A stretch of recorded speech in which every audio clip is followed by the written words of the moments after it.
सो hey guys, कैसे हो आप सभी लोग। Welcome back to my channel एजी अनाय मांगा। तो गाइस, आज मैं एक्सप्लेन करने जा रहा हूँ बुक ऑफ एस्पर के एपिसोड नंबर 490 को, जो कि काफी ज्यादा अमेजिंग होने वाला है। इसीलिए पहले ही वीडियो को लाइक शेयर कमेंट सब कुछ कर डालना। और जिन लोगों ने अभी तक इसके पिछले एपिसोड को नहीं देखा है तो मैंने उस एपिसोड का लिंक इस वीडियो के नीचे डिस्क्रिप्शन में दे दिया है, आप लोग जाकर के पहले उस एपिसोड को देख लीजिए। बाकी तो जिन्होंने देख रखा है तो उनके लिए शुरू करते हैं हमारा आज का ये वाला एपिसोड। तो अब इस एपिसोड की स्टार्टिंग में ज़ूफेन एल्डर युआन को बताता है कि वो ब्रेक थ्रू करने के बेहद ही ज्यादा करीब है। इसलिए क्या आप मुझे ऐसी जगह के बारे में बता सकते हो जहाँ बिल्कुल ही शांति हो और कोई भी मेरे ब्रेक थ्रू को इंटरफेयर ना कर सके। तो ज़ूफेन की ये बात सुन एल्डर युआन भी काफी ज्यादा एक्साइटेड होते हुए उसे बताते हैं कि स्टीवर्ट ज़ू, तुम एकदम सही आदमी के पास आई हो। इस डीमन स्कैमिंग सेक्ट में इतनी सालों से रहने के बाद मुझे कई सारी अच्छी सेकुलरिज्म जगहों के बारे में पता है। बस मेरे साथ आए और मैं आपको वहाँ ले चलूंगा। इसके बाद सीन चेंज होता है और एल्डर युआन ज़ूफेन को अपने साथ ले जाते हैं, जिसके बाद अगले सीन में हमें दिखाया जाता है युआन ज़ूफेन को अपने साथ में एक केव के पास मिलाए होते हैं। जिसके बाद वो ज़ूफेन से कहते हैं कि स्टीवर्ट ज़ू ये यहाँ की सबसे ज्यादा दुर्लभ और एकांत जगह है और कोई भी यहाँ पे आपको बिल्कुल भी परेशान नहीं करेगा। तो ये सुन ज़ूफेन भी उनसे कहता है कि मगर ये जगह तो वहाँ से शायद ही थोड़ी सी दूर होगी। इतना कहने के साथ ज़ूफेन एल्डर युआन के पीछे उस केव में अंदर जाने लगता है। मगर तभी कुछ ही दूर चलने के बाद ज़ूफेन अपने सामने देख काफी ज्यादा शॉक हो गया होता है, क्योंकि केव की जगह ऑलरेडी कल्टीवेशन के लिए सेटअप होती है। तो देख ज़ूफेन एल्डर युआन से पूछता है कि क्या यहाँ पे ऑलरेडी कोई कल्टीवेट करता है। तो एल्डर युआन कहते हैं कि हाँ, मगर लेकिन उसने काफी पहले ही अपने आप को सेक्ट के लिए सेक्रीफाइस कर दिया था और ये वही एल्केमिस्ट थे जिनके के लिए मैं काम किया करता था। उन्हें शांति और एकांत काफी ज्यादा पसंद था, इसलिए उन्होंने सेक्ट के उपद्रव से दूर कल्टीवेशन के लिए यहाँ एक ये गुफा बनाई थी। और सबसे अच्छी बात तो ये है कि कोई भी इस जगह के बारे में नहीं जानता है। तो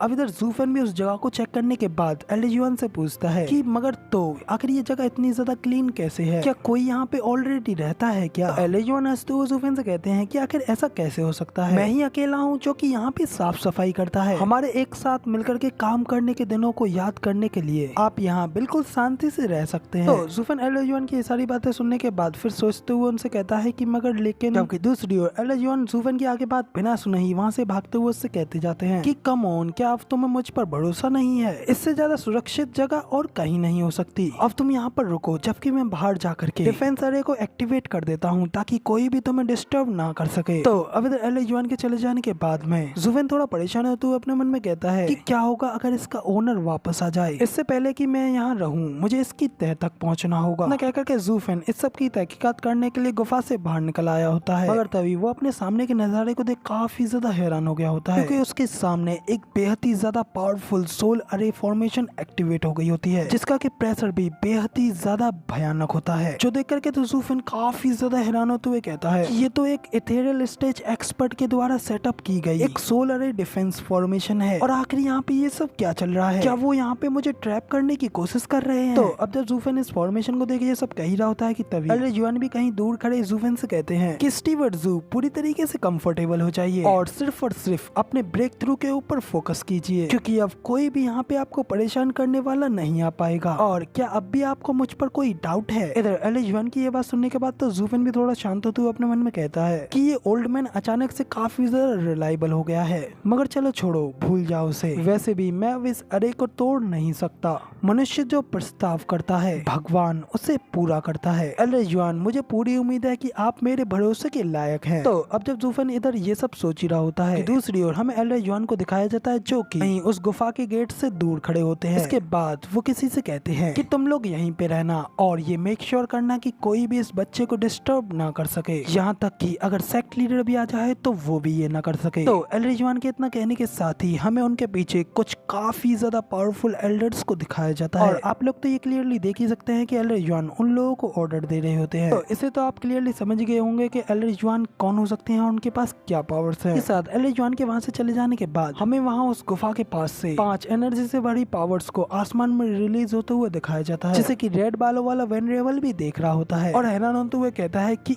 क्या ये वो हो सकता है। तभी उनके साथ खड़ा वेनरेबल गुई कहता है कि ये तो एम्परमेंट्स 5 विजियस बैरियर है। कि इसी के साथ में हमें सेक्ट लीडर का भी सीन दिखाया जाता है, वो भी दूर से उस बैरियर को एक्टिवेट होता हुआ देख रहे होते हैं, और फिर ये देखने के बाद वो हाई वेनरेबल का नाम लेते हैं। तो गाइस, अब तो स्टोरी में भी ये बिल्कुल क्लियर कर दिया गया है कि एल्डर युआन ही हाई वेनरेबल है। इसके बाद एक पहाड़ी के ऊपर हमें वेनरेबल सी को भी दिखाया जाता है। उस इम्पीरियल एनवायरमेंट बैरियर को एक्टिवेट होता हुआ देख रहे होते हैं, जो देख करके वो कहते हैं कि क्या वो सेकुलरिज्म में है। मगर तभी यहाँ पे सीन चेंज होता है और हमें कुछ समय बाद का सीन दिखाया जाता है, जहाँ पे कि ज़ूफेन गुफा के अंदर बैठा अपनी अशुरा ब्लू फ्लेम्स को एक्टिवेट करते हुए अपने आप को ब्रेक थ्रू करने के लिए कल्टीवेशन प्रैक्टिस कर रहा होता है। फिर तभी ज़ूफेन हंसते हुए अपने मन में कहता है, ये तो सचमुच में एक ट्रूली ट्रेजर है। मैंने यहाँ पे बिना किसी कल्टीवेशन बिल्कुल यही प्रोफाउंड हेवन स्टेज की 8th लेयर से रेडियन स्टेज में ब्रेक थ्रू कर लिया है। और कुनपेंग एक चीज के लिए तो बिल्कुल सही था कि असुरा ब्लू फ्लेम्स सोल को रिफाइन करने के लिए सबसे ही ज्यादा बेस्ट है। गाइस, कुनपेंग के बारे में नहीं पता तो मैं आप लोगों को बता दूं, ये वही मिस्टिकल बीस्ट है जिसने की ज़ूफेन को असुरा ब्लू फ्लेम्स दी थी। तो इसके बाद अगले सीन में हमें दिखाया जाता है अचानक से ज़ूफेन हैरान हो गया होता है और उसकी आंखें बड़ी हो गई होती है। वो अपनी असुरा ब्लू फ्लेम्स को काफी ज्यादा अनलिश करते हुए एक जोरदार चीख लगाता है और दर्द के मारे अपना सिर पकड़ते हुए कहता है कि ये बहुत ही ज्यादा दर्द कर रहा है, ऐसा लग रहा है कि मेरा सर फटने वाला है। फिर वो दर्द के मारे अपने दांत पीसते हुए कहता है कि अब मैं ऑलरेडी अपनी रेडियन स्टेज की पीक पर आ गया हूँ और अभी मैं इससे आगे नहीं जा सकता।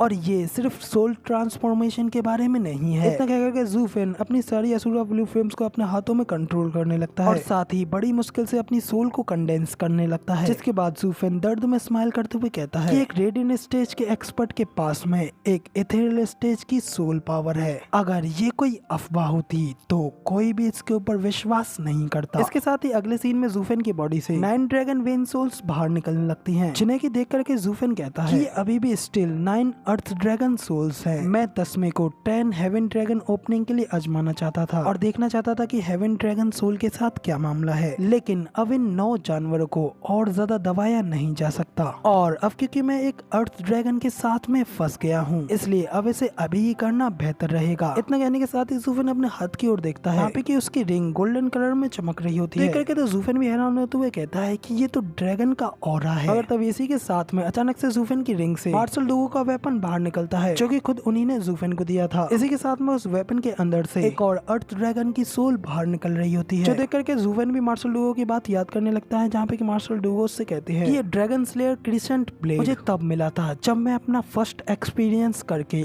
मार्शल डुगो बना था और मैं इसे ही अपनी लाइफ की सबसे ग्रेटेस्ट प्राइड मानता हूँ। ये सारी बातें याद करते हुए उस वेपन के अंदर से 10वीं ड्रैगन वेन सोल को निकलता हुआ देख करके ज़ूफेन काफी ज्यादा खुश होते हुए कहता है 10वीं ड्रैगन सोल एक्चुअली में यहाँ थी। और अब अगर भाग्य की बात करें तो इस टाइम हेवेंस मेरे साथ है और मार्शल डुगो अपनी कब्र से परे मेरी मदद करने के लिए मैं आपका बहुत ही ज्यादा आभारी हूँ। इतना कहते ही ज़ूफेन मार्शल डुगो के उस वेपन को अपने हाथ में पकड़ लेता है। इतना कहने के साथ ही फिर ज़ूफेन उन सभी ड्रैगन वेन सोल्स को एक साथ कंबाइन करने के लिए कुछ एन्चेंटमेंट करते हुए कहता है कि हेवन ड्रैगन्स की पावर हेवन ड्रैगन का निर्माण करने के लिए मेरे आगे झुक करके मुझे बाव करो और हेवन ड्रैगन सोल में बदल जाओ। ज़ूफेन के इतना कहने के साथ ही उस गुफा के अंदर से आसमान की ओर ड्रैगन सोल की पावर्स अनलेस होती हैं, जो कि पूरे आसमान को चीरते हुए ऊपर की ओर जाती हैं। और फिर हमें बताया जाता है कि dragon souls 10 dragon openings the heavens में बदल रही हैं। इसके साथ ही वहाँ पे एक पावर का जोरदार धमाका होता है। तभी इसी के साथ में हमें किसी जगह पे एक बेहद खतरनाक से ड्रैगन की आंख को दिखाया जाता है। तभी वो ड्रैगन कहता है कि एक मामूली सा इंसान मेरी ड्रैगन टॉम की ड्रैगन पावर्स को लेने की हिम्मत कर रहा है, मगर इससे उसे ड्रैगन सोल्स की पावर्स मिलने की बजाय उसे ही खुद निकल लिया जाएगा। मगर तभी उस ड्रैगन की साइड पे बैठा एक मास्टर उससे कहता है, मास्टर मनुष्य में भी काफी सारी विचित्रताएं होती हैं। इसी के साथ में हमें उस खतरनाक से ड्रैगन को भी दिखाया जाता है, जो कि भाई दिखने में तो काफी ज्यादा खतरनाक ही लग रहा होता है। तभी उसकी साइड पे बैठा आदमी कहता है कि आखिरकार एक्सीलेंट ड्रैगन सोल ने हेवन ड्रैगन सोल्स का निर्माण कर ही लिया। गाइस, फिलहाल इस सीन के साथ तो हमारा ये वाला एपिसोड यहाँ पे खत्म हो जाता है, मगर बेशक अब आगे वाले एपिसोड्स और भी ज्यादा अमेजिंग होने वाले हैं। लेकिन अब इसका आगे का एपिसोड आप लोगों को अगले हफ्ते ही देखने को मिलेगा। फिलहाल तो वीडियो पसंद आई हो तो यार एक लाइक कर देना, साथ ही कमेंट करके जरूर बताना कि आपको हमारा ये वाला वीडियो का एक्सप्लेनेशन कैसा लगा। और अगर गलती से इस चैनल पर आ गए हो और आगे भी ऐसी अमेजिंग वीडियोस को देखना चाहते हो तो इस चैनल को सब्सक्राइब जरूर से कर देना। शुक्रिया।